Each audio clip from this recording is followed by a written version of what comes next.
Baik, langsung saja kita mulai ya teman-teman. Assalamualaikum warahmatullahi wabarakatuh. Waalaikumsalam warahmatullahi wabarakatuh. Selamat pagi semua, salam sejahtera untuk kita semua. Yang terhormat, Dekan Fakultas Psikologi Universitas Muhammadiyah Banjarmasin, Ibu Hajah Ceria Hermina, MPSI Psikolog atau yang mewakili. Yang terhormat, dosen pengampu mata kuliah Psikologi Komunitas, Ibu Dita Aryani, MPSI Psikolog. Yang saya hormati, Ibu Dita Setiawati Haryono, MPSI Psikolog, selaku narasumber 1. Yang saya hormati, Ibu Erliani, selaku narasumber 2. Dan yang kami banggakan, seluruh peserta webinar yang berbahagia. Alhamdulillahirabbil alamin, wa bihi nasta'in wa ala umuri dunya waddin, wassalatu wassalamu ala asrofil anbiya wal mursalin, wa ala alihi wa sahbihi ajma'in, amma ba'du. Yang pertama-tama dan yang paling utama, mari kita panjatkan puji syukur kehadirat Allah Subhanahu wa Ta'ala, yang mana dengan rahmat dan ridhonya lah kita dapat berkumpul di tempat dalam acara webinar di pagi hari ini dengan keadaan sehat walafiat.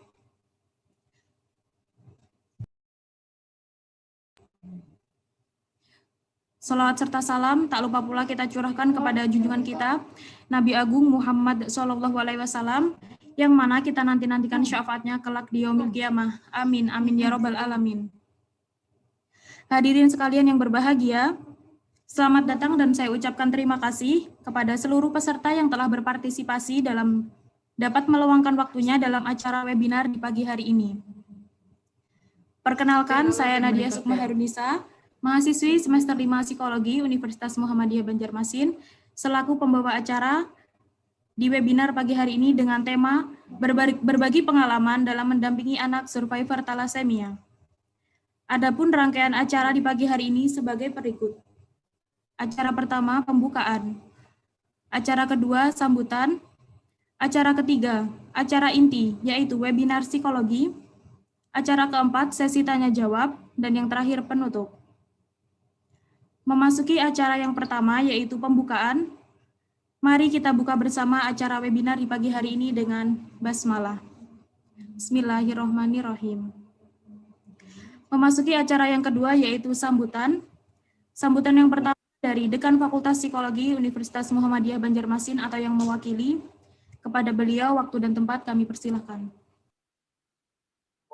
Oke. Assalamualaikum warahmatullahi wabarakatuh.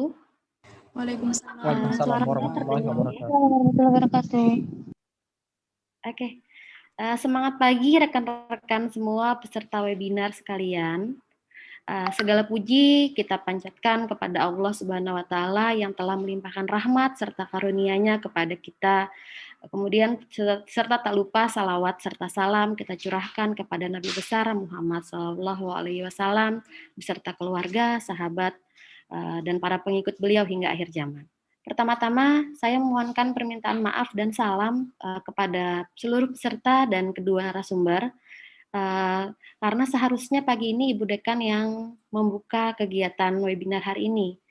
Nah, karena ada sesuatu dan lain hal, maka diwakilkan kepada saya untuk dapat membuka acara pagi ini. Oke. Acara webinar hari ini merupakan rangkaian dari kegiatan mata kuliah psikologi komunitas yang ditempuh oleh anak-anak kami di Fakultas Psikologi Universitas Muhammadiyah Banjarmasin di semester 5. Salah satu tujuannya adalah untuk membangun sinergi dengan berbagai kalangan komunitas yang ada di sekitar kita. Diharapkan dengan adanya kegiatan ini, kita juga dapat berbagi kepada seluruh masyarakat tentang komunitas-komunitas yang ada di masyarakat. Salah satunya adalah komunitas thalassemia. Di sini nanti di webinar ini diharapkan kita dapat memahami bagaimana, apa sih itu thalassemia, kemudian bagaimana tips dan trik dari orang tua yang memiliki anak-anak survivor thalassemia, serta coping stress yang dapat dilakukan dalam menghadapi segala dinamika dengan anak-anak yang orang tua yang memiliki anak-anak survivor thalassemia. Hari ini narasumbernya luar biasa, Ibu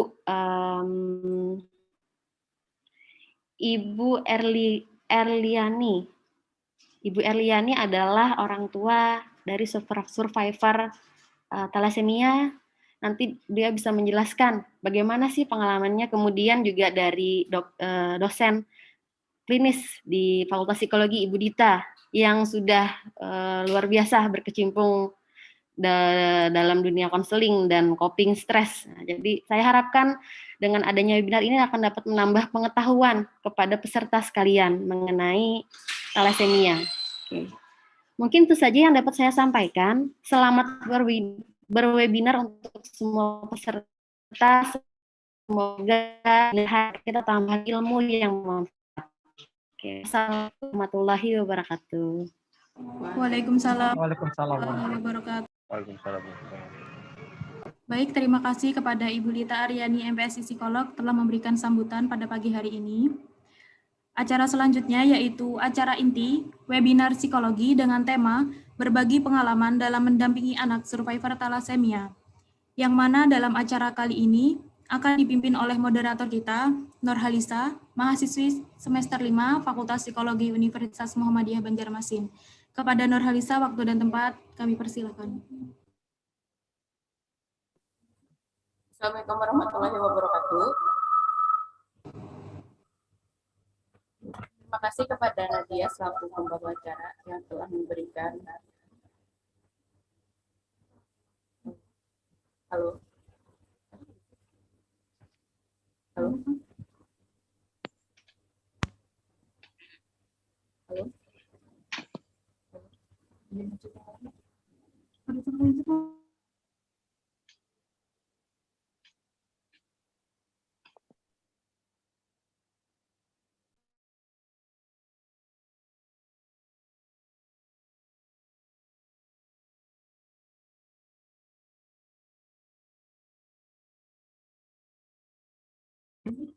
Halo.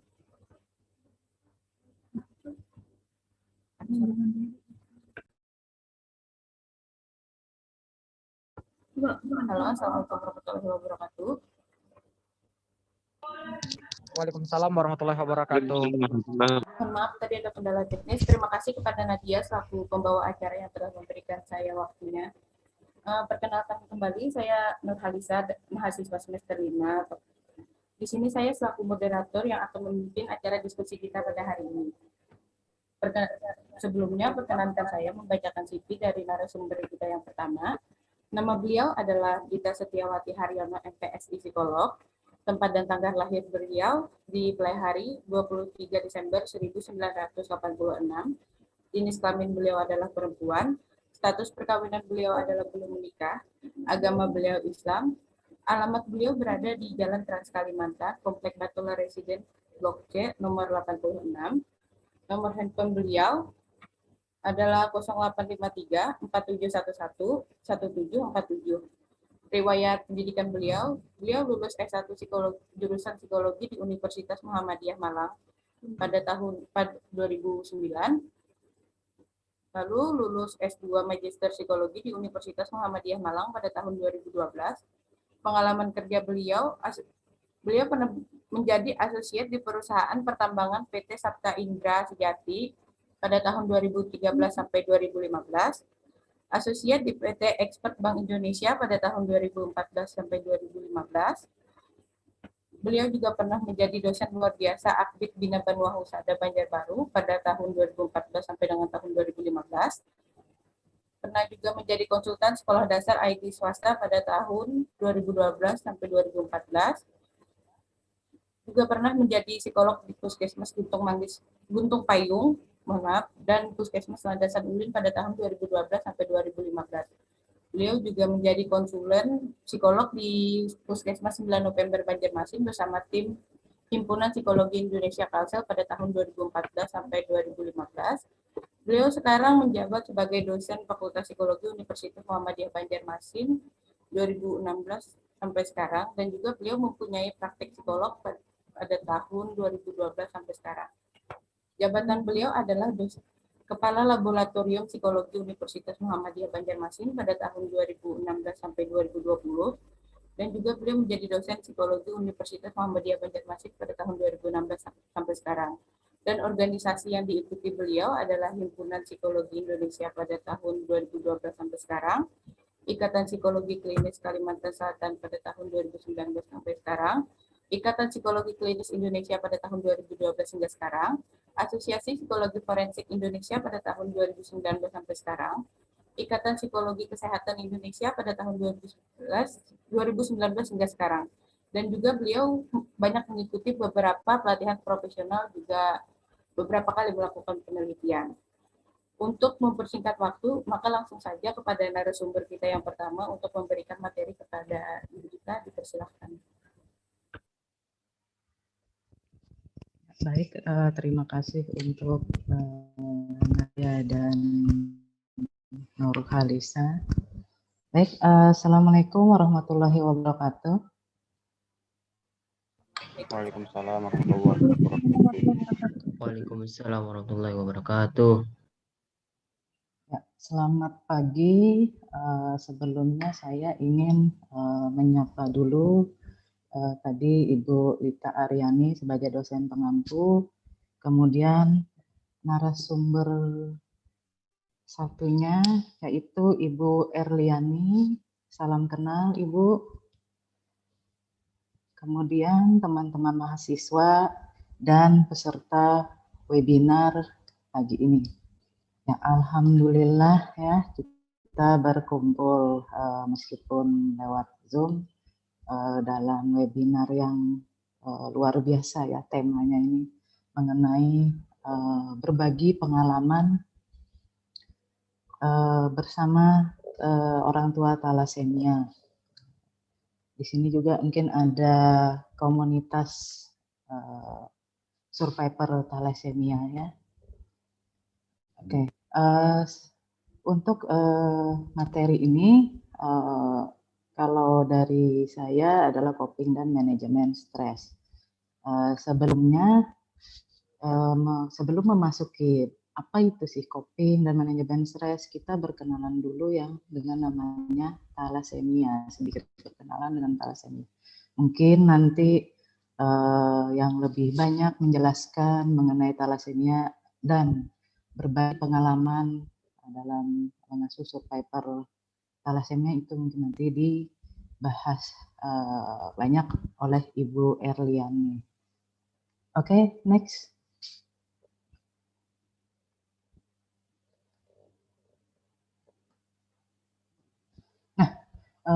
Pertama kita kenalan dengan talasemia dulu. Kadang masyarakat awam ada yang bilang bahwa talasemia ini adalah blood cancer atau kanker, tapi pada dasarnya berbeda.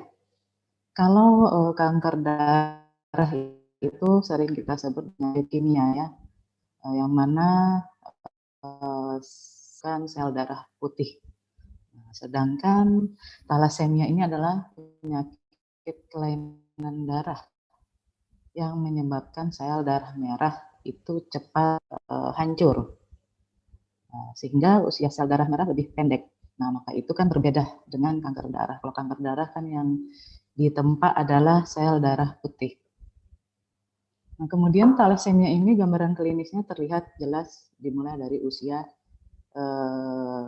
bayi 3 sampai sudah terlihat ya, yakni ciri-ciri klinis utamanya adalah anemia berat dengan kadar hemoglobin sampai 6, dan survivor talasemia ini harus melakukan transfusi darah secara rutin dan teratur. Nah, nanti kita mungkin banyak mendengar cerita dari Ibu Erliani berbagi pengalaman.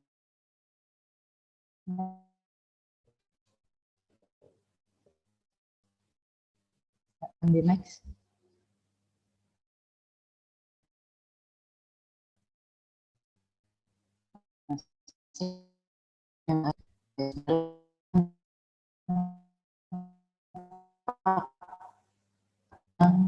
menghadapi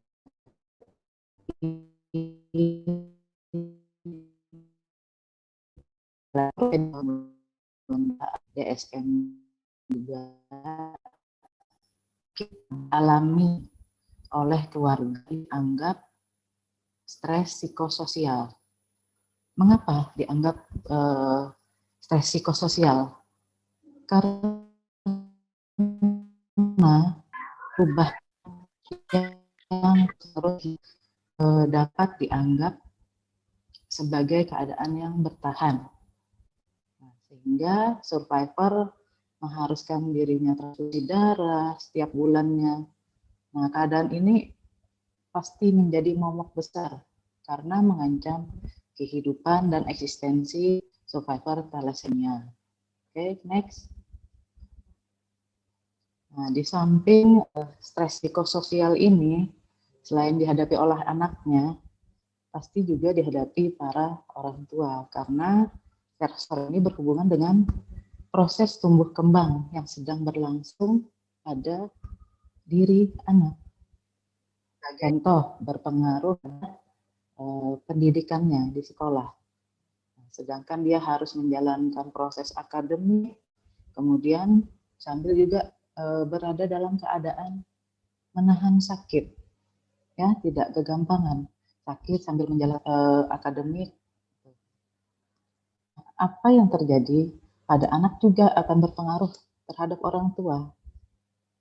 Nah, sebaliknya keadaan afektifnya, perasaannya, sikap dan perilaku orang tua akan berpengaruh ke semua terhadap anak.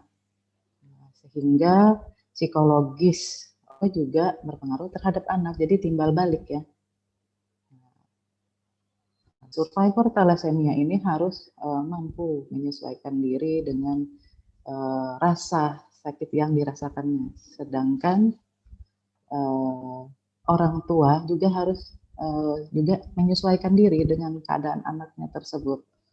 Nah, belum lagi memikirkan akademik anaknya, memikirkan segala berjalannya pengobatan, belum memikirkan hal lainnya, memikirkan anak yang lainnya. Jadi terjadilah di situ dinamika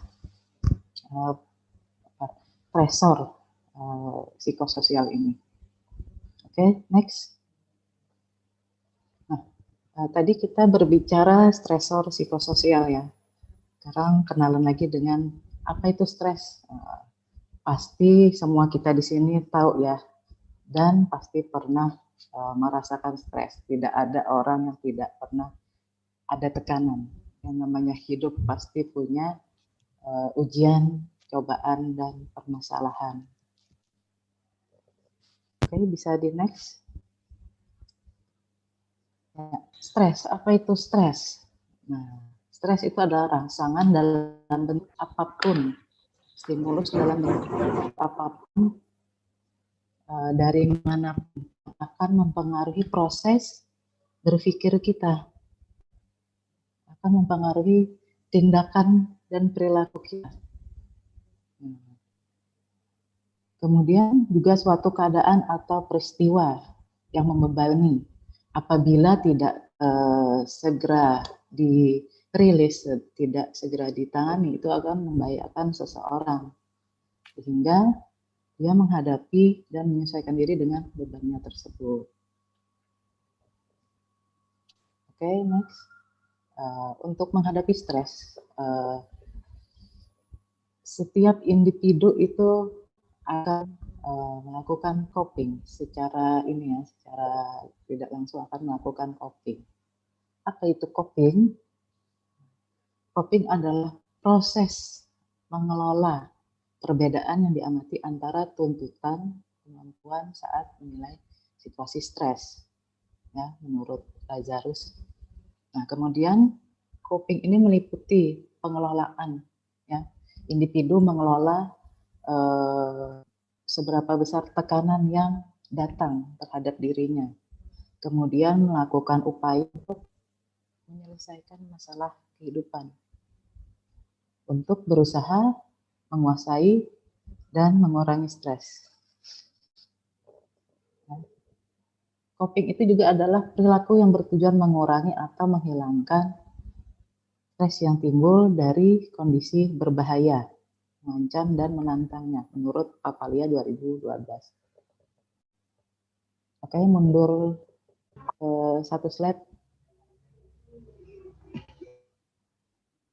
Jadi dari kesimpulannya adalah coping itu usaha kognitif dan perilaku individu untuk mengatasi atau mengurangi tuntutan eksternal maupun internal. Jadi ada proses berpikir. Setelah ada proses berpikir, usaha-usaha berpikir bagaimana menghadapi tekanan tersebut, kemudian timbullah tingkah laku perilaku yang muncul untuk mengatasi dan mengurangi tuntutan apa yang datang ke kita.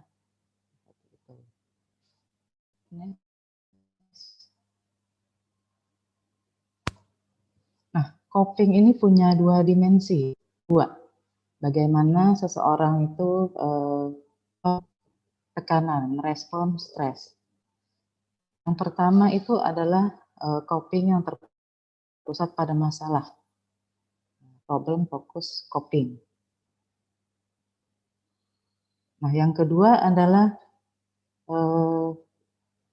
coping yang terpusat pada emosi. Nah, jadi ada dua. Jadi saat mengalami tekanan atau mengalami stres itu ada yang langsung terpusat pada permasalahannya.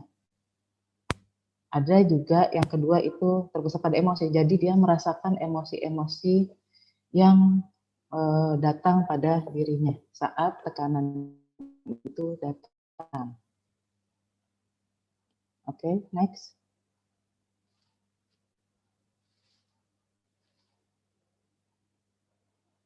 Nah, dalam coping terpusat pada masalah, kita bahas coping terpusat pada masalah dulu, problem focus coping ya. Yang pertama. Oke, yang pertama ada active coping atau perilaku aktif. Nah, active coping ini terjadi saat tekanan datang, yaitu dia individu itu mengambil tindakan aktif untuk mencoba menghindari sumber stresor dengan langkah yang bijaksana. Contoh nih, ada tekanan yang datang pada si A, dia langsung menghadapi, langsung tanggap dalam menghadapi masalah tersebut. Oh, saya harus menghadapi ini, apa yang terjadi. Nah, itu coping terpusat pada masalah yang satu, yang active coping. Kemudian yang kedua ada yang namanya planning. Nah, dalam coping terpusat pada masalah ini, jika ada individu mengalami stresor, dia langsung memikirkan. Nah, kalau tadi langsung action ya. Nah, sekarang yang planning ini adalah dia berproses kognitif dulu, berproses berpikir. Nah, bagaimana cara mengatasi sumber stres. Misalnya, seseorang didiagnosis penyakit tertentu, saat itu dia langsung proses berpikir. Nah, tidak seperti yang coping berpusat pada emosi. Dia langsung berpikir bagaimana sih menghadapi. Planningnya adalah begini-begini, melakukan pengobatan, rutin konsultasi dengan dokter. Nah, jadi dia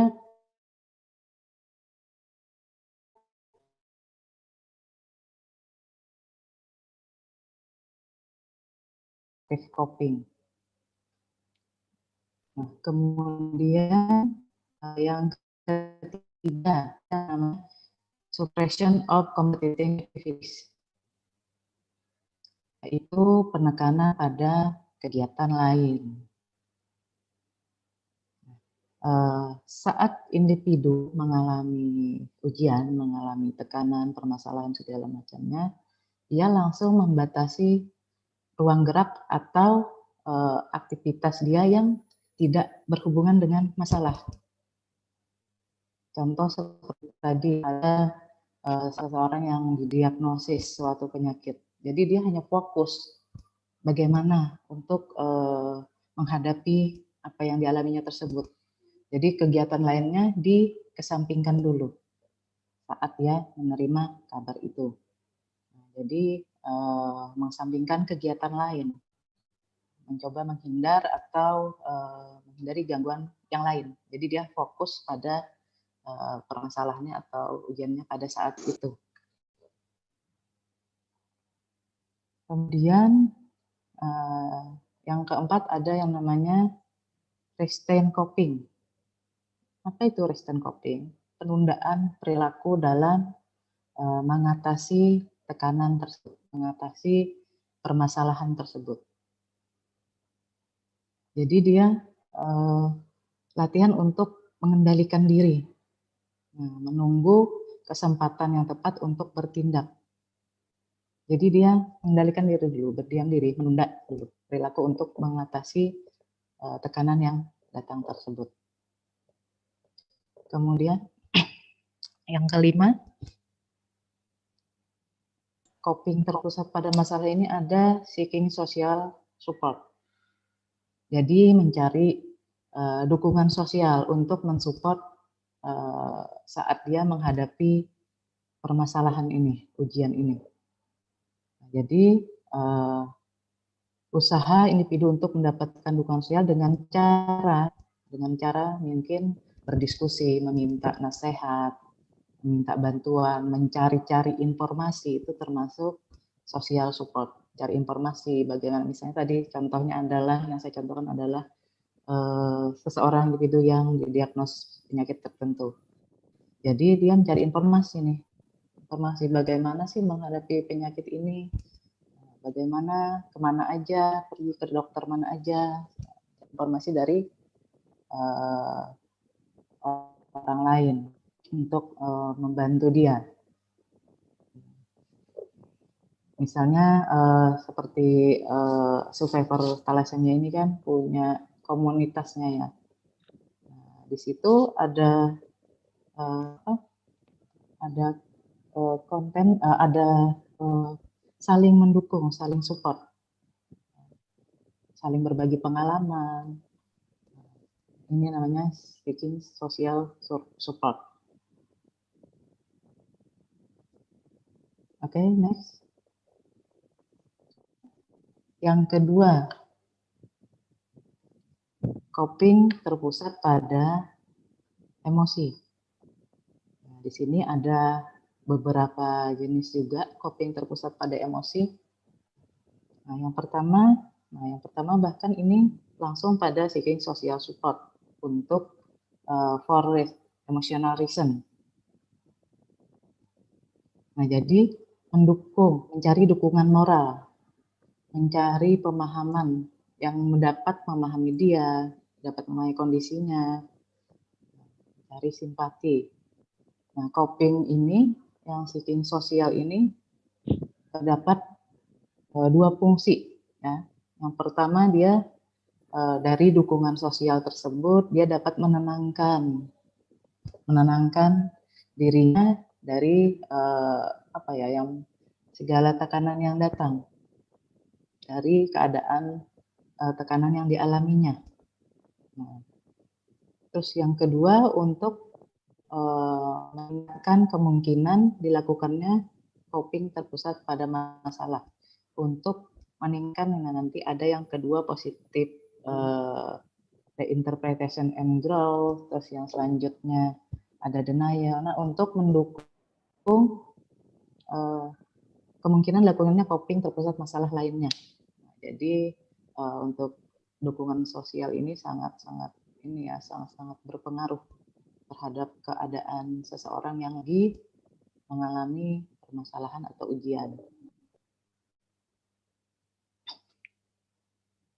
Nah, kemudian yang kedua setelah dukungan sosial, kemudian ada interpretasi kembali secara positif dan pendewasaan diri.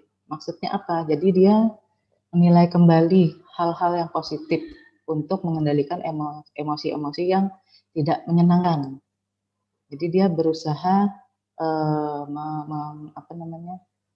memikirkan hal-hal yang positif untuk menghadapi sumber tekanan tadi, sumber stres secara langsung. Misal dengan tadi individu yang mengalami diagnosis penyakit kronis, dia akan berpikir positif dengan mengambil, oh apa sih hikmah yang saya alami setelah mendapat penyakit seperti itu. Jadi melakukan proses kognitif menjadikan lebih positif lagi apa yang didapat dari setelah kejadian tersebut. Nah, kemudian yang ketiga ada denial, penolakan. Ya, salah satu coping yang terpusat dengan emosi itu penolakan atau denial. Yaitu kadang muncul dari penilaian. Dalam denial ini manusiawi ya, ada penyangkalan atau penolakan untuk mempercayai apa yang terjadi pada dirinya. Manusiawi ya, itu penolakan. Nah, maka itu tadi diperlukan dukungan sosial untuk mensupport, memahami apa yang dialami dirinya. Kemudian selanjutnya setelah denial, setelah penolakan, maka ada penerimaan. Bagaimana penerimaan itu? Yaitu suatu respon coping yang berfungsi, di mana seseorang sudah menerima kenyataan bahwa dia mengalami hal ini dari situasi yang terjadi, sehingga dia dapat menghadapi memperkuat dirinya untuk menghadapi situasi tersebut, situasi yang dihadapinya, sehingga dia melakukan usaha-usaha seperti tadi mencari informasi dan lain-lain.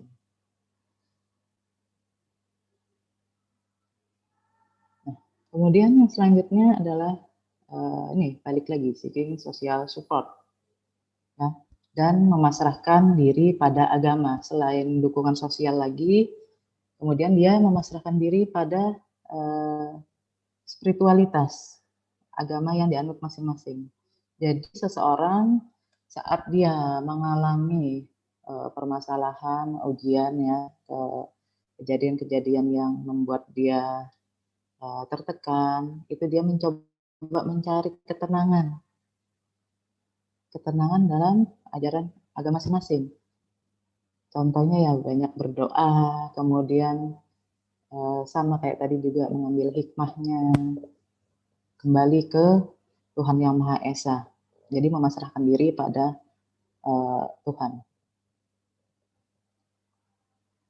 Oke, next.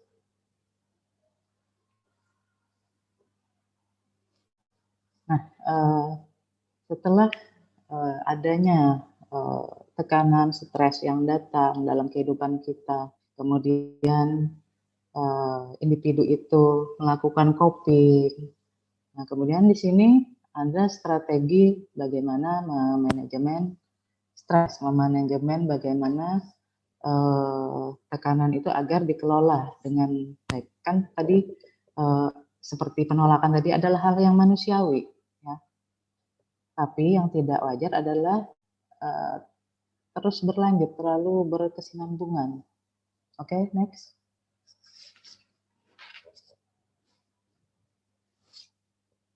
Nah, ini beberapa bagaimana kita harus memanajemen stres. Nah, yang pertama melakukan hobi. Apa yang kita sukai itu kita lakukan untuk merilis emosi-emosi yang ada saat kita mendapatkan permasalahan, saat kita menghadapi suatu hal yang tidak menyenangkan. Itu salah satu untuk merilis segala emosi-emosi yang hadir dalam diri kita. Nah, kemudian relaksasi ya. Kemudian olahraga, kemudian mengelola hidup dan mengelola waktu. Dan itu saat kita mengalami permasalahan, ada ya, tentu yang dipikirkan pasti mengganggu waktu kualitas tidur kita. Ya, ada yang bisa tidur. Nah, itu. Cara salah satunya adalah dengan melakukan relaksasi. Nah, kemudian kembali ke alam. Jadi dikembalikan semua menyatu dengan alam. Terakhir, nah ini yang terakhir adalah bersyukur. Kadang saat kita mengalami tekanan menghadapi situasi segala permasalahan, banyak terfokus pada diri sendiri. Dengan permasalahan sendiri, lupa kita kadang alpa terlewat bersyukur bahwa apa yang kita alami ini mungkin lebih berat yang dialami oleh orang lain. Bersyukur. Ya, next. Nah, ini sama ya. Ya, silahkan next. Manajemen stres, terus bergerak, olahraga, tadi menghindari, kemudian beradaptasi, baru ada menerima, kemudian bersosialisasi. Kadang ada yang lebih suka menyendiri, tapi sebenarnya bersosialisasi itu, percaya atau tidak, itu dapat menstimulasi otak kita untuk melepaskan hormon bahagia, hormon pereda stres. Itu kita dapat banyak informasi dari orang lain, kemudian dapat dukungan, dapat semangat dari orang lain. Kemudian sediakan waktu untuk bersantai, juga sama ya kayak tadi. Kemudian next.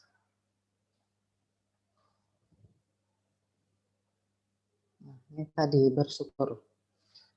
Ada kata-kata di sini, ujian yang hebat adalah untuk orang hebat. Nah, berarti kalau kita memandang orang lain, oh ujiannya nggak seberapa, itu kurang tepat. Sebenarnya kita harus bersyukur. Apa? Bersyukur bahwa aku lebih beruntung dari dia. Lagi dengan ada kata-kata yang hebat adalah untuk orang yang hebat. Nah, sabar, Allah tahu betapa gigihnya kamu usaha untuk bangkit dan terus melangkah. Karena tidak ada segala upaya dengan kekuatan Allah. Itu. Oke, next. Nah, ini yang beragama Islam pasti tahu ini surah Al-Baqarah 286.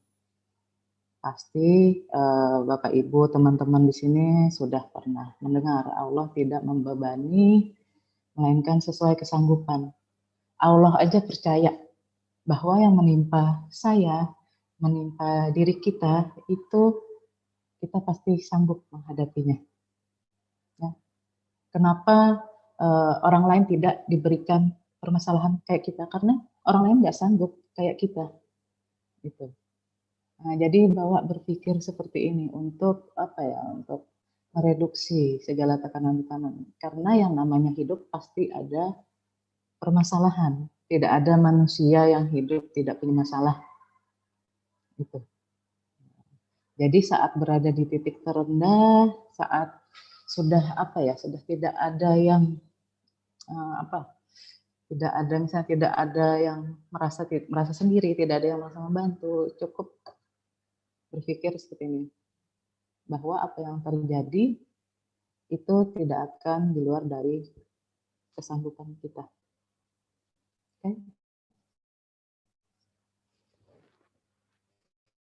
Oke, jadi ini materi yang bisa saya sampaikan. Sebelum beralih ke narasumber berikutnya, saya mengajak teman-teman di sini, Bapak Ibu peserta webinar ini untuk sejenak rileks ya. Pagi-pagi kita sejenak rileks, ambil posisi yang nyaman. Ya, ambil posisi yang nyaman, yuk kita sama rileks dan bersyukur. Oke, ambil posisi yang nyaman, sejenak kita rileks. Nah, baik, dengarkan saya. Tarik nafas dalam-dalam secara perlahan dan hembuskan perlahan. Ya, ambil nafas dalam-dalam lagi secara perlahan sambil perlahan tutup mata. Tutup sebentar untuk menikmati nafas yang sudah diberikan Tuhan pada kita hari ini.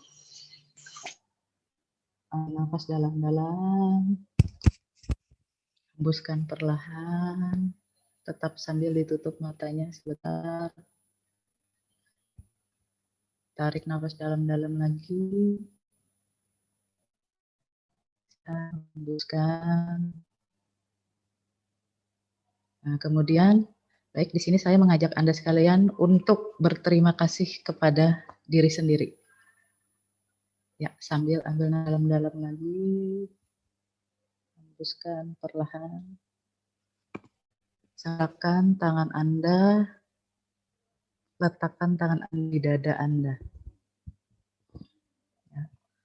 Tetap rasakan nafas yang Anda ambil, kemudian ya, ambil nafas dalam-dalam, hembuskan perlahan. Kemudian sambil dalam hati, tadi tangan masih letakkan di dada. Sambil katakan dalam hati,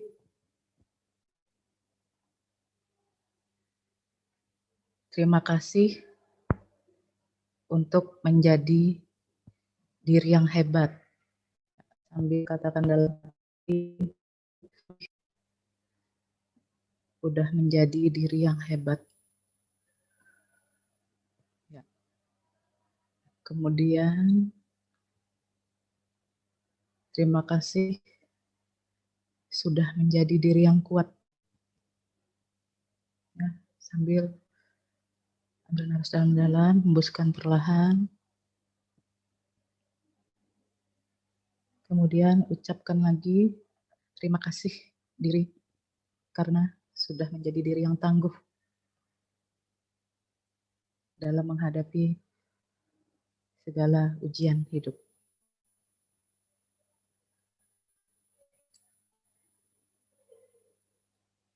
Kemudian terakhir, ucapkan terima kasih diri karena sudah berjuang sejauh ini. Ya, sambil ambil nafas dalam-dalam, hembuskan perlahan. Terima kasihlah pada diri karena sudah.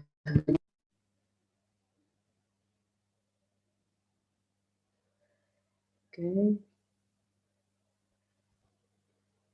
Tetap ambil nafas dalam-dalam, hembuskan perlahan.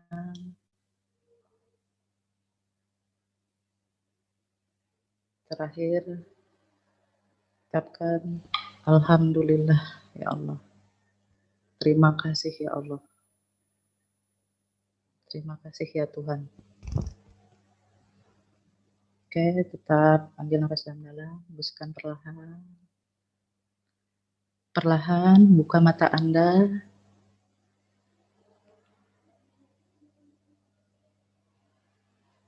Tetap ambil nafas dalam-dalam, hembuskan perlahan.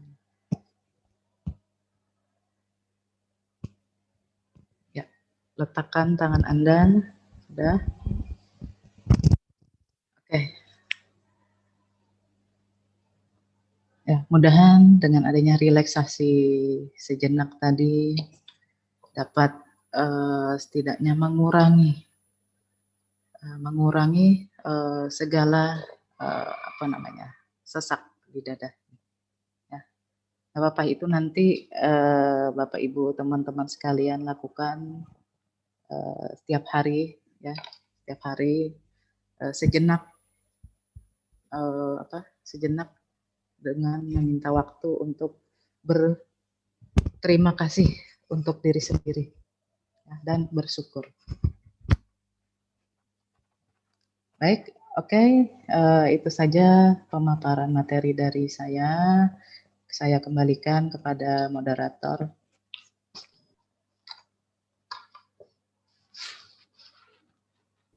Oke, baik. Terima kasih Ibu Dita atas materinya. Alhamdulillah setelah kita relaksasi tadi, semoga sudah merasa lebih plong ya perasaannya Bu. Baik, kita lanjutkan kepada narasumber kedua kita. Sebelumnya saya memperkenalkan beliau dulu. Nama beliau adalah Ibu Eryani. Tanggal lahir beliau itu 30 Oktober tahun 1983. Alamat beliau di Jalan Songhai Andai, Komplek Perdana Mandiri, Blok G, nomor 176, Jalur 8. Pekerjaan beliau adalah ibu rumah tangga. Baik. Assalamualaikum Ibu. Ya, waalaikumsalam. Bagaimana kabar Ibu hari ini? Alhamdulillah baik. Apik sendiri bagaimana Bu kabarnya Bu? Baik juga, alhamdulillah. Apik sekarang sedang sekolah online juga ya Bu? Iya. Bagaimana Apik menjalani sekolah online Bu? Ya cuma online sedikit-sedikit. Cuma kalau dia nggak mau, ya nggak dipaksakan. Biar mamanya atau bapaknya yang ngebantuin. Kasihan juga kalau dia stres. Kan banyak teman-teman di sini tadi sudah tahu thalassemia itu apa ya. Kalau menurut Ibu sendiri thalassemia itu seperti apa sih Bu? Ya, thalassemia itu kekurangan darah merah HB yang harus rutin. Maaf ya ada gangguan sedikit. Yang harus rutin ditransfusi darah. Kalau tidak, kasihan anaknya pertumbuhannya jadi kayak lesu, lemah. Cerita dong Bu sedikit, Abid itu didiagnosa thalassemia itu dari umur berapa Bu? Dan pengalaman Ibu saat tahu Abid itu didiagnosa thalassemia itu seperti apa juga Bu? Abid itu mulai thalassemia umur sekitar bayi ya, umur 6 bulan tuh kayaknya sudah mulai ada gejala. Cuma saya ini nggak tahu dia tuh sering sakit, nanti setengah bulan atau pokoknya setiap bulan itu ada sakit lah. Lalu setiap bulan tuh sakit kan, diperiksa ke puskes, diberi obat panas atau sembuh, nanti setengah bulan lagi sakit. Habis itu dibawa ke rumah sakit, diperiksa HB. Ternyata HB-nya rendah 4,6. Habis itu ditransfusi kan di rumah sakit tuh, ditransfusi. Didiagnosa kan anemia. Jadi setelah didiagnosa dokter anemia, habis itu disuruh cek Tony kan, dicek lab HB elektroporosis tuh tidak bisa, soalnya kan sudah masuk darah orang, jadi nggak bisa dicek. Habis itu kan sudah tambah darah 2 kantong di rumah sakit, ya pulang aja, nggak tahu itu penyakit, dikira anemia biasa. Nah setelah anemia biasa, saya pikir anemia itu ya harus makan makanan bergizi, kayak madu, susu, hati, pokoknya yang bergizi lah. Habis itu setelah dimakan itu, kok HB ini orangnya ini pucat, HB kayaknya kayak sakit lagi, tapi nggak saya bawa. Setahun lebih nggak saya bawa. Soalnya kayak kira penyakit biasa, soalnya kan saya awam nggak tahu juga itu thalassemia. Habis itu setelah dia agak sering sakit-sakitan, badannya kurus, seperti orang yang kurang gizi lah gitu. Padahal makannya tuh ya lumayan lah, makan aja minum susu. Tapi kayak orang kurang gizi gitu, perutnya agak besar, limpahnya membesar. Habis itu saya bawa ke dokter.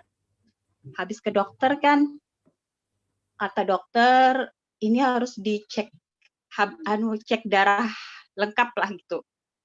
Habis itu saya bawa ke dokter cek darah lengkap. Habis itu keluarkan hasilnya, tadi HB-nya rendah, yang semuanya rendah lah. Yang nyata HB-nya rendah lah. Habis itu kan langsung dirujuk ke rumah sakit bahwa ini thalassemia. Dirujuk dokter ke rumah sakit lagi. Nah dari itu saya tahu bahwa dia nih kena thalassemia. Habis itu saya browsing di Google. Kan dokter kan kadang-kadang di dokter tuh ya enggan lah bertanya, soalnya kan dokter biasanya agak cepat-cepat lah meriksa itu. Jadi saya browsing apa itu thalassemia. Oh ternyata ya thalassemia ini ya penyakit kekurangan HB lah yang harus terampusi seumur hidup. Katanya ya nggak ada obatnya. Katanya ya nggak ada obatnya lah gitu, harus terampusi. Apa ya lagi? Saat Ibu tahu kalau Abid itu thalassemia, perasaan Ibu bagaimana? Ya agak shock lah saat itu. Ya hampir mungkin tiap hari tuh nangis. Kalau mikirin lihat-lihat Abid, nangis, melihat kayak stres lah, galau. Jadi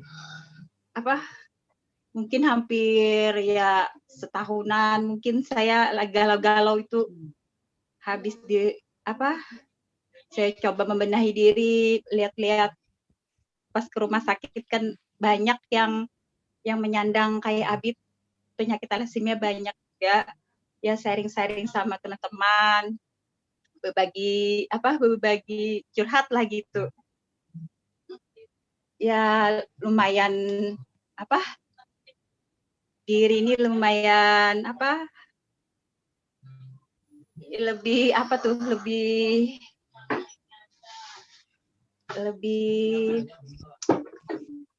siap lah menghadapi penyakit ini.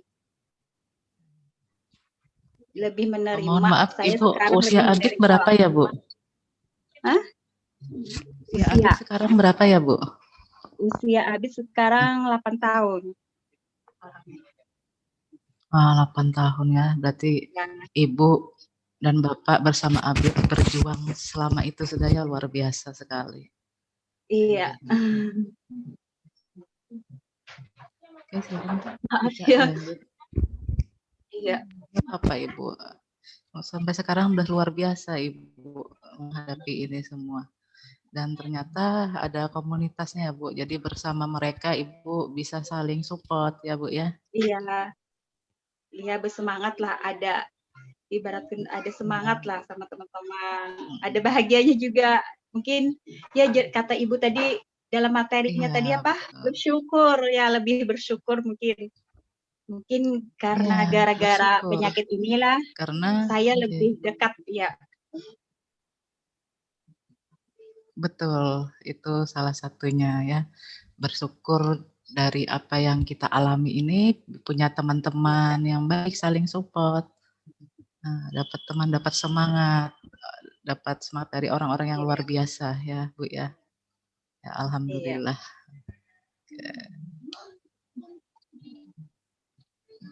Ya, silakan lanjut. Kan Ibu sudah tahu nih kalau Abid itu punya thalassemia. Ibu juga sudah ceritakan tadi bagaimana perasaan Ibu setelah tahu thalassemia itu seperti apa. Kalau saya sendiri sih jujur terharu dengan perjuangan Ibu selama 8 tahun menemani Abid. Nah, selama 8 tahun itu Ibu pernah nggak sih merasa bosan saat mengurus Abid? atau putus asa gitu? Kadang-kadang ya ada juga rasa putus asa, ya kadang bertanya, kenapa ya Allah ini terjadi? Tapi jawabannya tuh ya emang kayak gini, kita tuh harus menerima lah apa yang terjadi. Jangan terus bertanya. Kadang-kadang bosan, kalau bosan enggak sih, cuma kadang-kadang ada yang enggak bisa nerima nih, kenapa jadi begini, kenapa habis begini. Mencari jawaban tuh kenapa.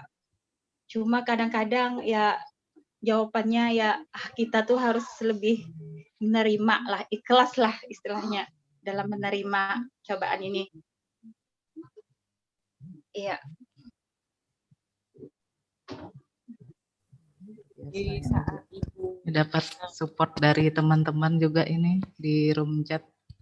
Alhamdulillah Ibu masih sangat positif nih kata Agungnya. Salam peluk nih. Juga di jauh Sumbawa. Allah tidak menguji ciptaannya melebihi kemampuannya. Nah, ini dapat salam ya di room chat Ibu ya. Iya.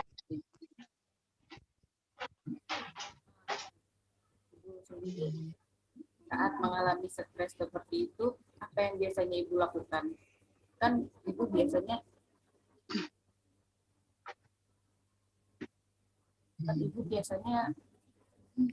saat merasa bosan.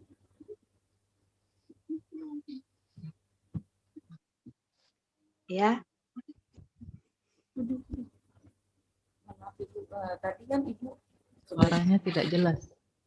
Iya, suaranya nggak jelas. Halo? Iya.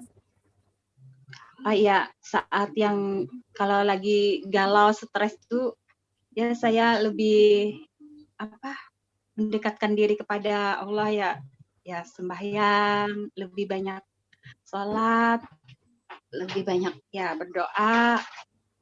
Ya itu aja sih. Kalau lagi galau, kalau curhat paling curhat sama suami, sama keluarga, bagaimana Abid, kayak gitu aja. Ibu dapat salam lagi Yang dari Kakak Marul Iskandar dari Aceh, Bu. Kata beliau, Allah menguji Ibu karena Allah tahu Ibu pasti mampu menghadapi semua dan Allah akan menaikkan derajat Ibu. Salam untuk adik Abid dari Aceh, Bu. Iya, salam juga. Dapat support dari jauh ini Bu. Dari Aceh. Ya, minta doanya ya semua, mudah-mudahan ada ya keajaiban lah. Allah menyembuhkan Abid dan teman-temannya lah.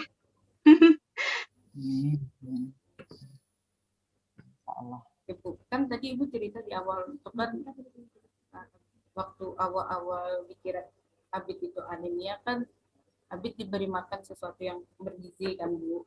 Kalau sekarang apakah Abid itu ada pantangan makannya atau bagaimana Bu? Kalau pantangan makannya nggak ada sih, cuma ya makan yang ciki-cikian aja yang nggak bisa. Kalau yang lain-lain ya boleh-boleh aja. Cuma agak dikurangi itu yang mengandung zat besi banyak.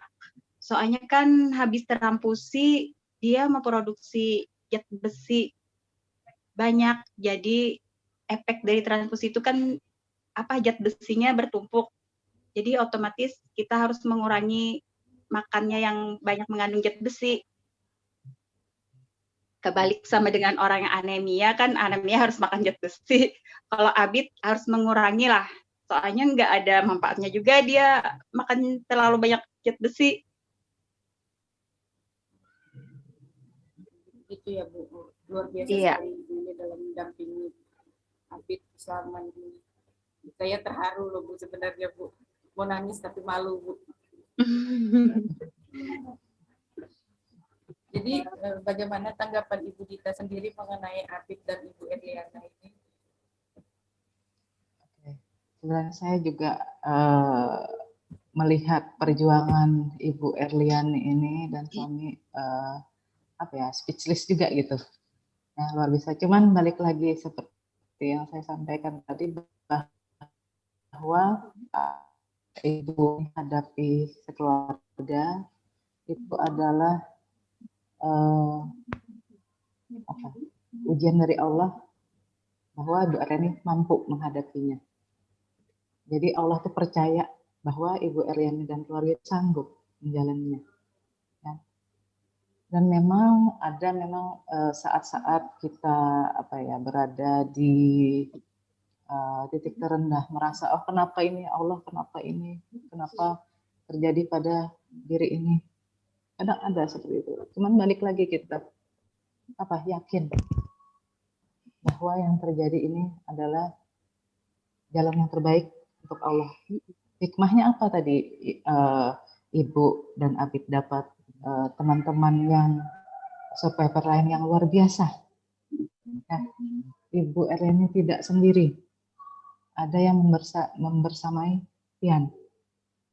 Ya, itu.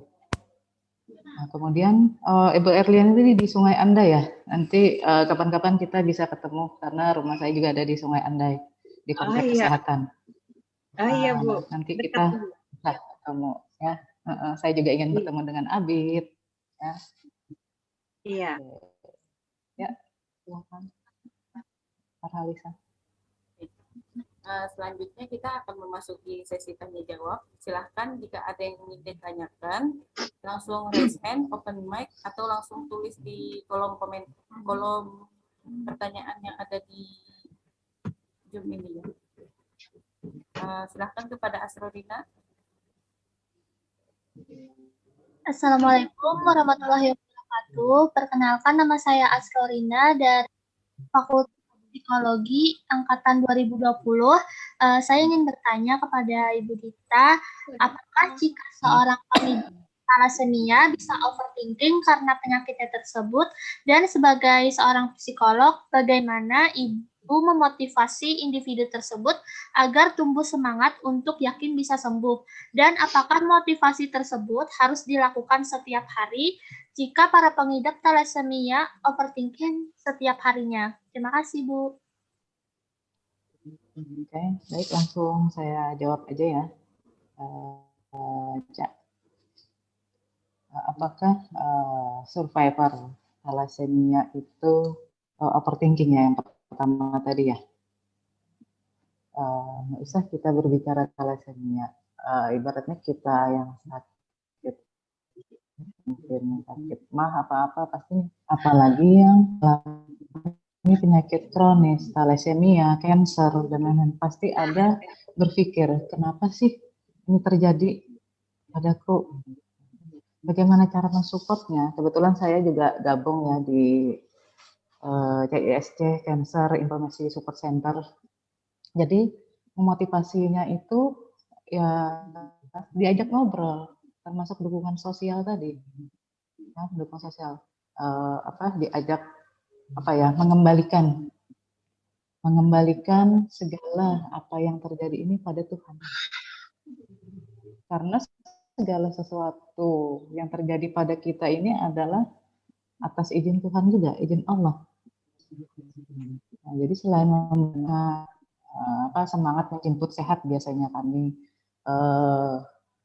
slogan kami untuk para survivor, ya, semangat menjemput sehat. Karena tidak ada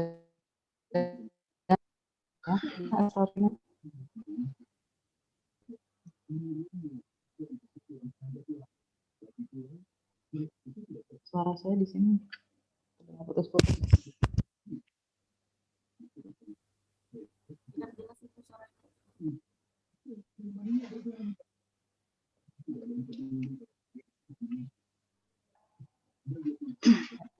Nurhalisa masih ada yang resen.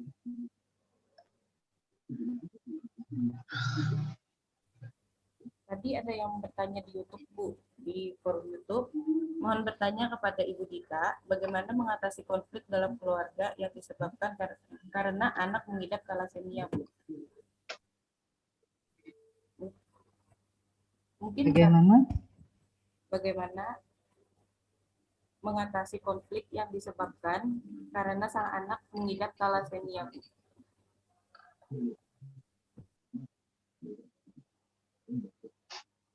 Ya, bagaimana yang saya dengar dari Ica tadi, bagaimana terjadi pada survivor thalassemia, begitu ya. Mengatasi konflik keluarga. Identifikasikan dulu konflik-konflik apa, sumber-sumbernya dulu, mengidentifikasi sumber-sumber konflik yang terjadi. Nah, misalnya konflik yang terjadi adalah nih saat kemungkinan survivor thalassemia mencari donor darah, kan setiap bulan itu harus transfusi darah ya, seperti yang Ibu Erlina jelaskan tadi. Nah, kalau seperti itu kalau seperti di CISC itu biasanya kalau ada yang perlu darah, jadi sudah siap sedia ya, kontaknya apanya, siapa yang bisa dihubungi saat ini saat memerlukan darah tersebut. Nah, itu secara teknisnya. Kemudian kalau sumber konfliknya adalah dari segala segala dinamika emosi yang ada. Yang pertama bahwa rileks dulu sejenak, berdiam diri dulu sejenak untuk agar jelas nih sumber dari konflik tersebut apa. Baru kemudian dicari solusi-solusi yang tepat dengan cara apa? Berdiskusi. Seperti tadi, dukungan sosial sangat sangat diperlukan ya, dukungan sosial dengan teman-teman, bertukar informasi. Itu ya. Ya, next, Ica.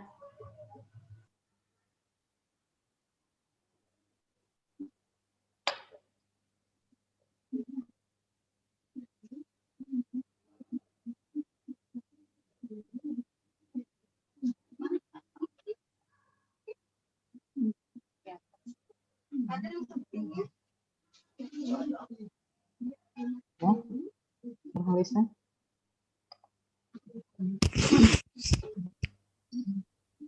Halo, suara Ibu.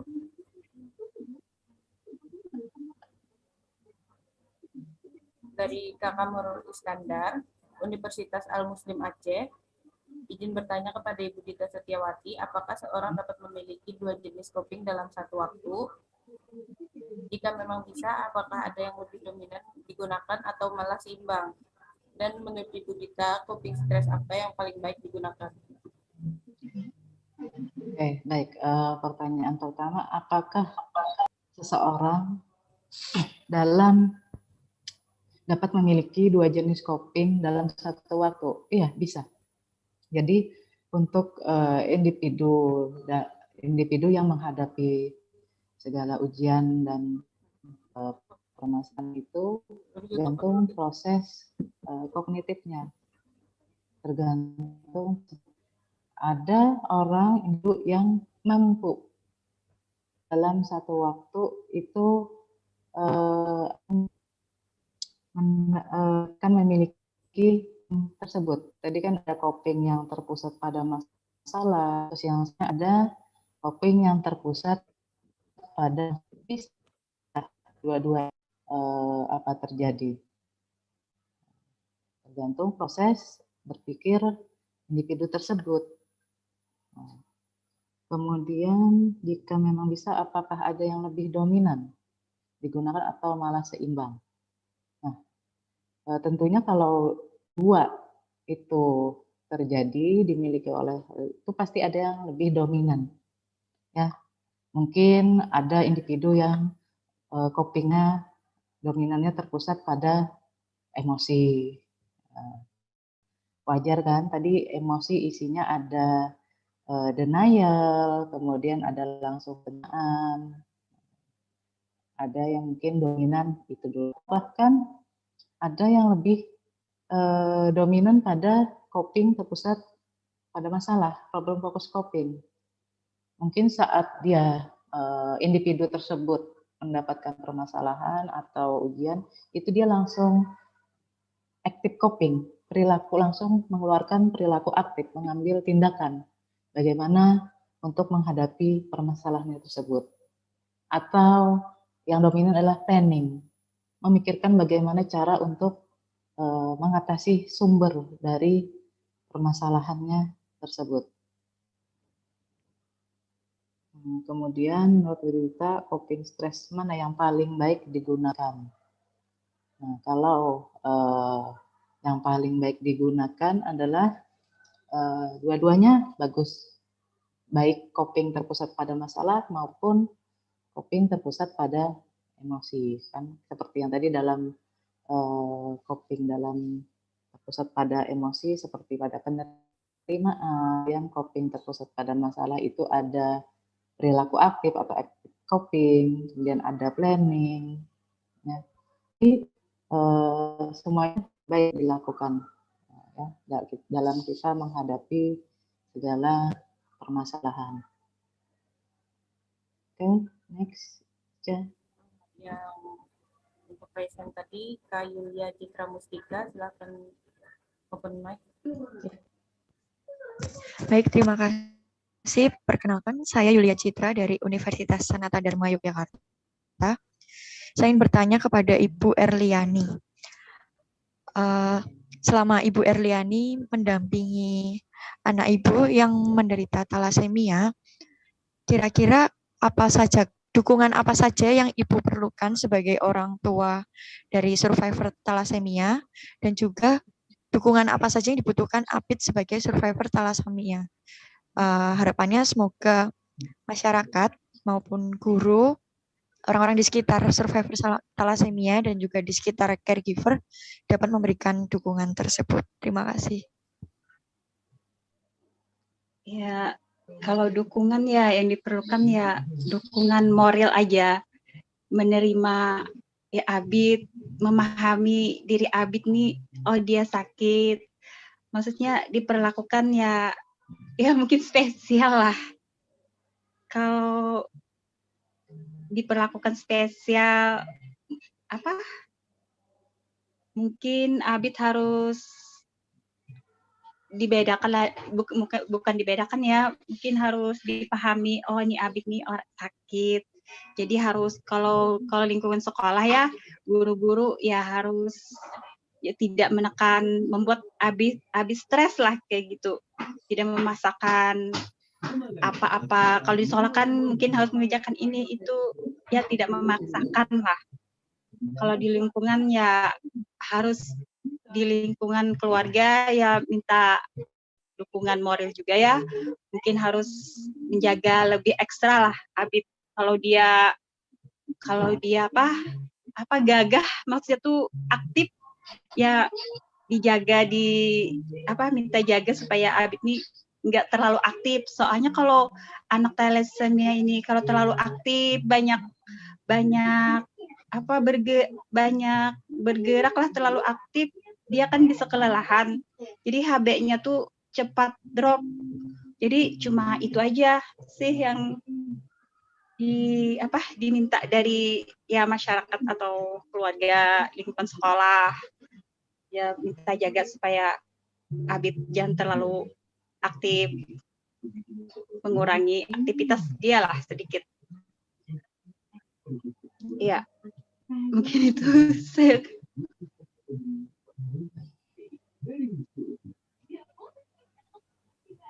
Baik, kita ke pertanyaan.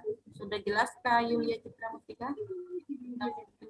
Sudah, terima kasih Ibu Erliani. Iya, sama-sama. Maaf ya jawabannya mungkin apa gitu. Bu Erliani, ini ada yang bertanya lagi Ibu. Bu Erliani, ya. dari Kak Agung, mohon sharingnya Bu buat kami para orang tua dan calon orang tua. Jujur saja biasanya kalau ada anak yang menderita penyakit tertentu dalam jangka panjang terkadang ada konflik di keluarga. Apa itu juga terjadi ke keluarga Ibu? Bagaimana Ibu mengatasi kondisi seperti itu? Kalau konflik di keluarga ya ada ya. Kan kalau ke anak sakit jadi cepat emosi lah. Kadang-kadang bertengkar juga sama bapaknya. gara-gara anak harus begini, bapaknya harus ini, jadi bertengkar masalah abit lah, abit harus gini, bapaknya harus begini. Cara mengatasinya ya kembali lagi kita harus menerima. Tapi kalau di keluarga saya bapaknya lebih sabar lah dari saya. Katanya ini mungkin sudah ujian, jadi harus sabar-sabar, jangan marah-marah terus. Kalau saya kan emosi, marah-marah terus.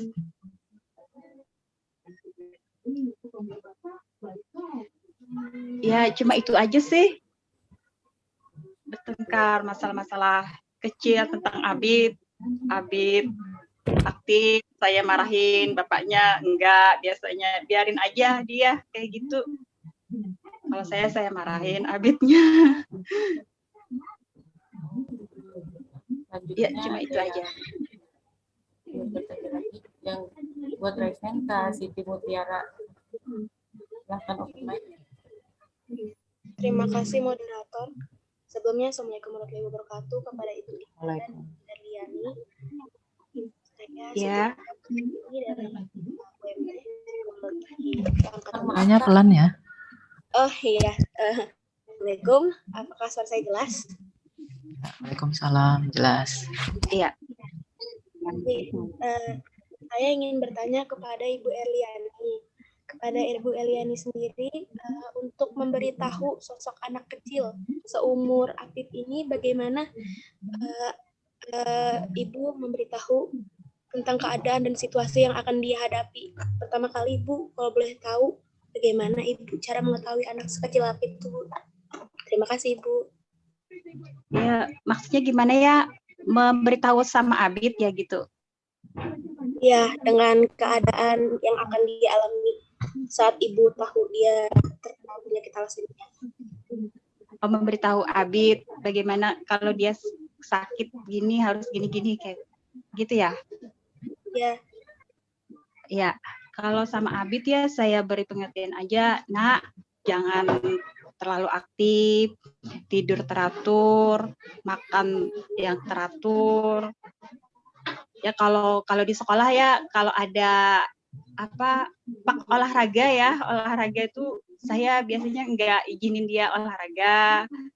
Sama kalau lagi upacara bendera saya tidak izinin, saya beritahu Abid nggak boleh Nak, nanti kelelahan, nanti HB-nya bisa turun banget, nggak sampai sebulan nanti kita ke rumah sakit lagi.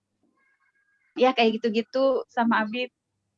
Ya saya juga yang aktif juga kalau ngasih makan, saya ibaratkan tepat waktu lah, 3 kali sehari, minumnya harus sediakan, harus disuruh minum. Ya kayak gitu-gitulah. Abidnya sih ngerti-ngerti aja, mulai tahu oh dia harus begini, harus begini. Dia mulai paham lah kalau kondisinya sudah ibaratkan sudah begini kondisinya, mengidap penyakit ini, harus transfusi, jangan kelelahan. Abidnya sudah agak ngerti sih, sudah. Ya, cuma itu aja. Terima kasih. Untuk Apip, salam hangat dari saya dan teman-teman. Terima kasih Ibu atas penjelasannya. Iya, sama-sama. Kayaknya Abid dapat banyak salam Ibu dari berbagai penjuru di Indonesia. Alhamdulillah. Alhamdulillah. Baik. Silakan Nur Khalisa. Baik Ibu, ini ada pertanyaan lagi buat Ibu Dita dari Kakak Marwis Iskandar lagi. Izin bertanya Ibu Dita Setiawati, apa saja mitos dan fakta mengenai thalassemia ini? Serta menurut Ibu, apakah diperlukan screening thalassemia untuk pasangan sebelum menikah? Baik, apa saja mitos dan fakta mengenai thalassemia? Kadang banyak masyarakat umum mengatakan bahwa thalassemia ini kanker darah, blood cancer. Sebenarnya tidak. Jadi berbeda ya, seperti yang saya jelaskan di awal tadi, perbedaan antara thalassemia dengan kanker darah. Kemudian yang kedua, saya dengar juga nih mitos ya bahwa thalassemia ini menular. Sebenarnya untuk thalassemia ini tidak menular, tapi ini adalah faktor gen juga ada ya. Saya kurang mendalami mengenai thalassemia ini. Nah, kemudian apakah diperlukan screening thalassemia untuk pasangan sebelum menikah? Ada juga yang mengatakan memang perlu, ya, perlu screening. Kenapa? Karena untuk menghindari atau meminimalisir kecenderungan dari thalassemia ini. Kan seperti yang saya ketahui ya mengenai thalassemia ini ada yang mayor ya, ada yang beta dan segala macamnya. Cuman saya tidak lebih jauh dalam mendalami jenis-jenisnya itu. Ya. Okay. Ini ada pertanyaan dari YouTube juga, Bu. Saya ingin bertanya kepada Ibu Dita, kenapa anak-anak thalassemia ini rentan dengan demam, capek sedikit demam, padahal vitaminnya selalu diminum, Bu? Mungkin ini bisa dibantu dengan Ibu Erliani menjawabnya. Nah, ya, mungkin Ibu Erliani yang lebih bisa banyak menjelaskan apa yang dinamika yang terjadi pada survivor thalassemia. Silakan, Ibu. Iya, kalau thalassemia rentan demam itu karena HB-nya sudah mulai turun. Biasanya Abid kalau HB-nya sudah mulai 6, dia rentan terhadap flu, batuk, demam. Itu sih kalau HB-nya sudah mulai turun angka 6, 5 itu sudah demam. Tapi demamnya tuh enggak yang tinggi, cuma 39 lah paling tinggi. 38, berapa demam gitu. Iya. Ya, karena HB turun itu kan imun juga ikut turun ya, jadi rentan. Iya. Ya, apalagi sel darah merah yang berkurang. Oke, next. Alisa. Ini ada pertanyaan lagi, Bu, dari Binda Delisa. Dasila Sabitri. Assalamualaikum, sebelumnya Ibu Erliani terus diberikan semangat. Saya Pinda Desila Sabitri dari S1 Psikologi Universitas Muhammadiyah Banjarmasin angkatan 2020. Izin bertanya, apakah ada tips atau hal yang harus diperhatikan dalam coping stress bagi individu yang memiliki mood swing? Terima kasih. Jadi apakah ada? Oke, baik. Hal yang harus diperhatikan dalam coping stress bagi seseorang yang memiliki mood swing. Seseorang yang memiliki mood swing adalah kadang dia tidak tidak mampu mengidentifikasikan akar dari permasalahan yang dia alami. Nah, tipsnya adalah dia harus bisa dulu memilah kira-kira apa yang menjadi sumber dari apa yang dialaminya.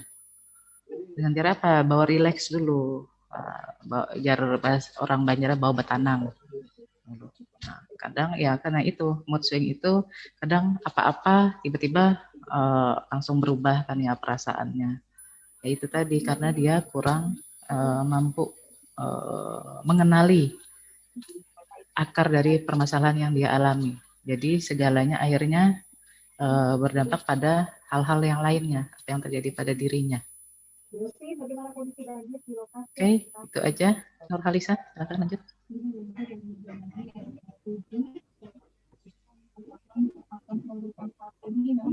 Selanjutnya ada pertanyaan dari Lia Atika Maharani. Assalamualaikum, saya Lita Atika Maharani dari S1 Psikologi UMD angkatan 2020. Ingin bertanya apakah coping stress itu sendiri bisa digabungkan saat seseorang menghadapi stres seperti emotion focus coping dan problem focus coping.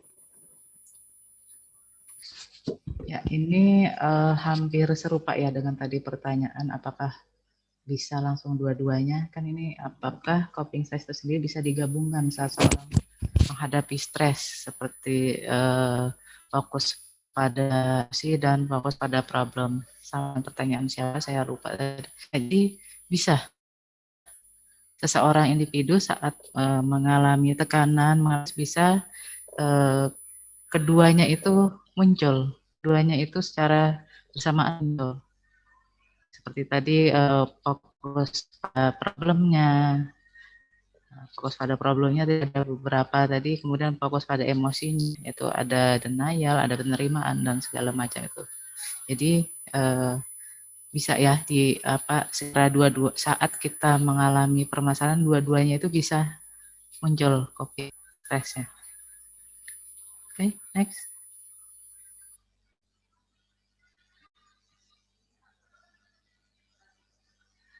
Ada lagi Bu, ini sepertinya dari YouTube. Mohon izin bertanya kepada Ibu Dita. Selamat siang Ibu. Bagaimana cara paling efektif untuk mengedukasi masyarakat sekitar, terutama anak-anak seusianya Bu, supaya sang anak yang menderita thalassemia tidak merasa dijauhi, entah karena perbedaan fisik yang jelas, anggapan bahwa penyakit tersebut menular dan lain-lain, sehingga sang anak itu menjadi minder, kurang percaya diri dan merasa dijauhi. Bisa jadi depresi juga buat Ibu Erliani dan kami sendiri di sini. Oke, bagaimana mengedukasi ya, terputus-putus suara Nurhalisa. Bagaimana mengedukasi agar teman-temannya tidak menjauh ya, tadi inti dari pertanyaannya. Yang pertama memang untuk lingkungan yang ada di anak sekolah thalassemia ini, guru teman itu edukasi mengenai thalassemia bahwa mitosnya itu tidak menular ya. Jadi memang kan itu suka edukasi ke lingkungannya ya, entah itu tetangga, apa sekolah, apa teman-teman, seperti itu. Karena kalau kurangnya ada edukasi, pasti ada tadi ada persepsi masyarakat, mitos yang dianut masyarakat mengenai thalassemia ini. Nah, kenapa harus diadakannya psikoedukasi mengenai thalassemia ini? Karena untuk penerimaan lingkungan kepada anak survivor thalassemia ini. Oke, begitu kalau dari saya, Nurhalisa. Mungkin ada dari Ibu Erliani tanggapannya.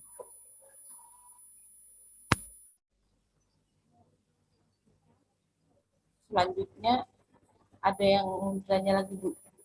Saya Dewi Evitas dari Stikas Muhammadiyah Klaten, izin bertanya, bagaimana cara memotivasi anak agar tidak insecure dan tetap percaya diri untuk menjalani harinya seperti anak pada umumnya, Bu? Oke. Bagaimana untuk memotivasi agar tidak insecure?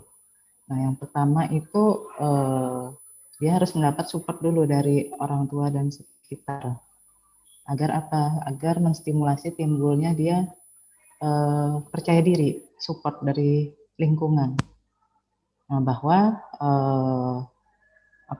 penyakit ini tidak menular dan lain-lain, karena anak insecure mungkin karena berasal dari lingkungan yang menganggap thalassemia ini yang banyak persepsi yang terjadi adalah karena terlalu kan. Nah, jadi dari lingkungan terdekat untuk mensupportnya, dukungan sosial yang perlu banyak per thalassemia ini.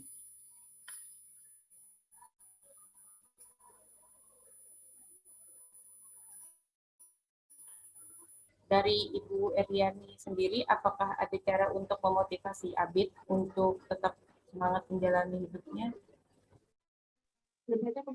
Ya, kalau dari saya sama bapaknya cuma bilang sama Abid tidak sakit, cuma Abid cuma perlu transfusi aja supaya lebih sehat, bisa menjalani hari-hari supaya nggak letih lesu. Cuma itu aja sih, bilang sama Abid, motivasi Abidnya. Soalnya di umur Abid mungkin masih bingung ya Bu, kalau kita jelaskan apa itu thalassemia secara harfiah gitu ya Bu ya. Iya kan, Abid masih kecil, jadi nggak bisa dijelasin yang penyakitnya itu. Cuma kadang-kadang ya bilangin Abid sehat, Abid harus semangat. Cuma itu aja motivasinya, supaya dia agak semangat. Iya, itu aja. Oke, baik, sesi tanya jawab kami tutup. Terima kasih kepada teman-teman yang memberikan pertanyaan yang luar biasa dan support luar biasa untuk Ibu Eriani dan Abid.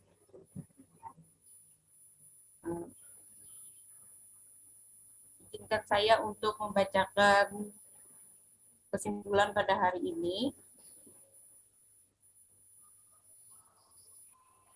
Tadi kita sudah mengenal apa itu thalassemia, yaitu penyakit kelainan darah yang menyebabkan sel darah merah cepat hancur sehingga umur sel-sel darah menjadi lebih pendek umurnya dari sel darah normal pada umumnya, yang bertahan hingga 120 hari yang ditandai dengan gejala anemia.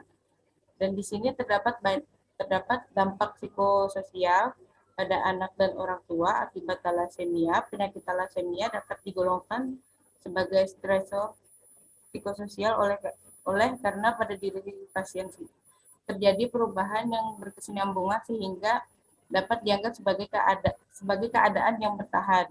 Di samping menghadapi stresor karena penyakitnya, anak yang mengidap thalassemia menghadapi satu macam stresor, yaitu stresor yang berhubungan dengan proses tumbuh kembang yang sedang berlangsung dalam dirinya. Karena apa yang terjadi pada anak yang akan berpengaruh pada orang tua dan sebaliknya. Keadaan afektif, sikap dan perilaku orang tua akan berpengaruh terhadap anak. Dan anak yang mengalami thalassemia harus mampu menyesuaikan diri dengan penyakitnya, sedangkan orang tua harus dapat menerima mempunyai anak yang mengalami thalassemia dan menyesuaikan diri dengan keadaan anaknya. Dan dari sini juga kita bisa kembali bersyukur dengan apa yang terjadi dalam hidup kita, dan juga tadi sudah kita mencoba relaksasi yang dipimpin oleh Ibu Dita sendiri. Dan semoga kedepannya kita menjadi lebih bersyukur, bisa lebih menerima keadaan, dan tetap semangat dalam menjalani hidup. Amin. Alhamdulillah acara hari ini berjalan dengan lancar. Terima kasih antusiasnya para peserta dalam mengikuti acara hari ini. Saya Nurhalisa selaku moderator undur diri. Mohon maaf apabila ada salah kata yang menyinggung perasaan para peserta dan para narasumber juga. Sekian, wassalamualaikum warahmatullahi wabarakatuh. Saya kembalikan lagi ke pembawa acara.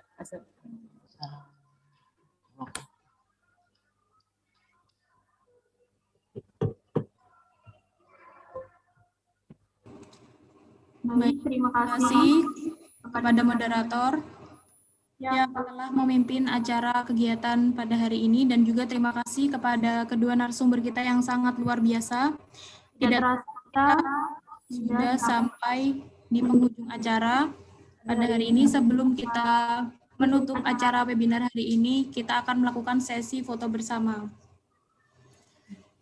Baik, ada teman-teman yang bisa untuk on kamera, silahkan. Enak ini.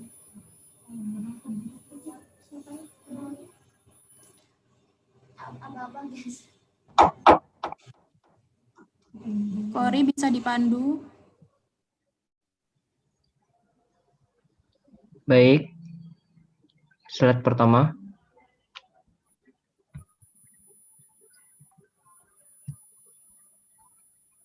Sebentar.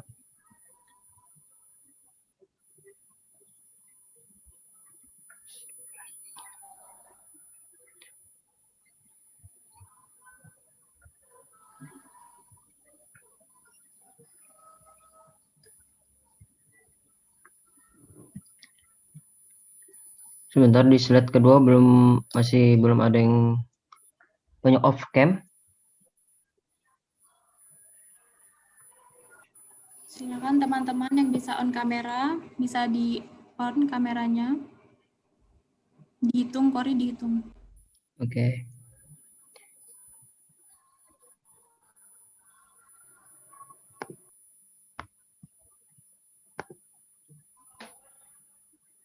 Satu, dua, tiga.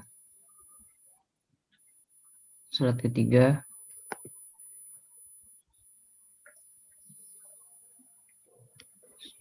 Satu, dua, tiga.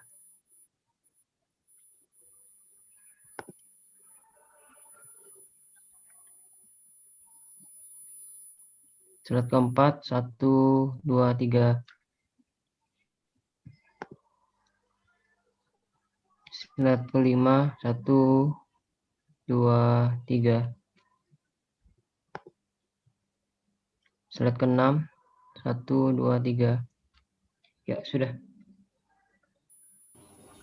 Baik, terima kasih. Diingatkan kembali kepada seluruh peserta webinar agar dapat mengisi link absensi yang telah disediakan di room chat, karena itu merupakan data untuk mendapatkan e-sertifikat. Terima kasih. Sekali lagi, saya ucapkan terima kasih kepada seluruh peserta yang telah berpartisipasi dalam acara webinar pagi hari ini, dan juga berterima kasih kepada kedua narasumber yang sangat luar biasa telah meluangkan waktunya dapat berpartisipasi dalam acara webinar pagi hari ini. Salah hilaf mohon maaf jika ada kekurangan dari kami selaku dari panitia. Mohon dimaklumi. Semoga kita dapat bertemu di lain kesempatan. Saya Nadia Sukmaharunisa pamit undur diri. Wassalamualaikum warahmatullahi wabarakatuh. Waalaikumsalam warahmatullahi wabarakatuh. Diberitahukan bagi penanya yang beruntung nanti akan kami beritahukan di chat grup WA. Terima kasih. Untuk Ibu Erliani nanti sampai kita ketemu nanti di Sungai Anda ya Bu ya. Insya Allah saya hari Jumat ke sana. Nanti untuk panitia Ibu minta dikomunikasi kontaknya ya. Ya Bu. Bu. Oh Bu, saya hari Kamis masuk ke kontrol audit di rumah sakit Bu. Oh, enggak.